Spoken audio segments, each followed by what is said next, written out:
Jessica, the Wicked Stepmother, and the Prayerful Stepdaughter. In the heart of a powerful Ashanti kingdom, where drumbeats echoed through forests and golden sunlight kissed the earth, there lived a beautiful and kind-hearted girl named Sarah.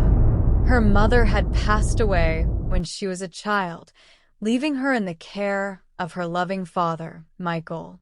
But Michael, wanting Sarah to have a mother's guidance, remarried a woman named Jessica. At first, Jessica seemed warm and welcoming, but as days turned into months, her demeanor shifted. She was a jealous woman, envious of Sarah's beauty, charm, and the love Michael showered on her.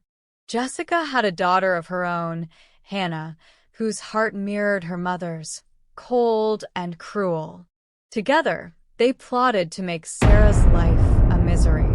Sarah was given the hardest chores, fetching water from the farthest stream, scrubbing floors until her hands bled, and toiling in the scorching sun to harvest yams.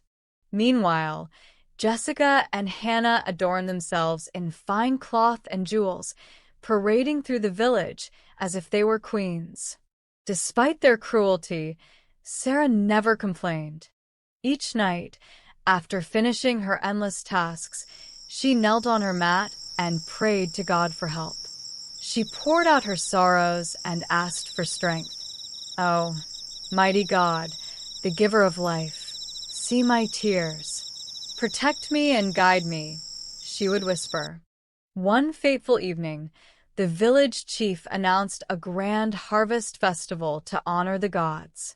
It was the event of the year, where maidens danced under the moonlight and young men played the talking drums. The chief's son, Prince Williams, would choose a bride from among the maidens. Excitement buzzed through the village. Jessica and her daughter, Hannah, saw this as their chance to gain power and wealth. "Hannah must marry the prince," Jessica declared, her eyes gleaming with greed. Turning to Sarah, she sneered, "You will not attend the festival. Instead, you will finish these tasks. Grind the sack of millet into flour, clean every corner of the house, and weave a basket strong enough to carry water." "But, stepmother," Sarah pleaded, "how can I do all this before sunset?" "That is your concern," Jessica snapped. "If you fail, you will have no food for 3 days." With tears streaming down her face, Sarah began her work. Her hands trembled as she ground the millet, her back ached as she scrubbed the floors, and her fingers bled as she struggled to weave the basket. The sun climbed higher, and despair weighed heavy on her heart. "Oh God," she prayed, "I have no one but you. Show me your mercy." As the sun dipped below the horizon, an old woman appeared at the doorstep. Her back was stooped, and her eyes sparkled like the stars. "Why do you cry, my child?" she asked in a voice that seemed to carry the wisdom of the ages. Adoma, hesitant at first, poured out her troubles. The old woman smiled and said, "Fear not. Fetch water from the river, and leave the rest to me." Sarah obeyed, and when she returned, she gasped. The house gleamed like never before.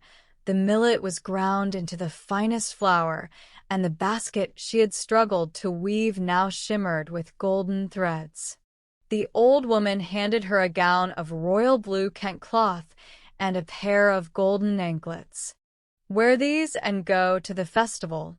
But remember, humility is the greatest adornment." When Sarah arrived at the festival, all eyes turned to her. The crowd parted like the sea, and whispers of admiration filled the air. Prince William, seated on a golden stool, was mesmerized. He stepped forward and extended his hand.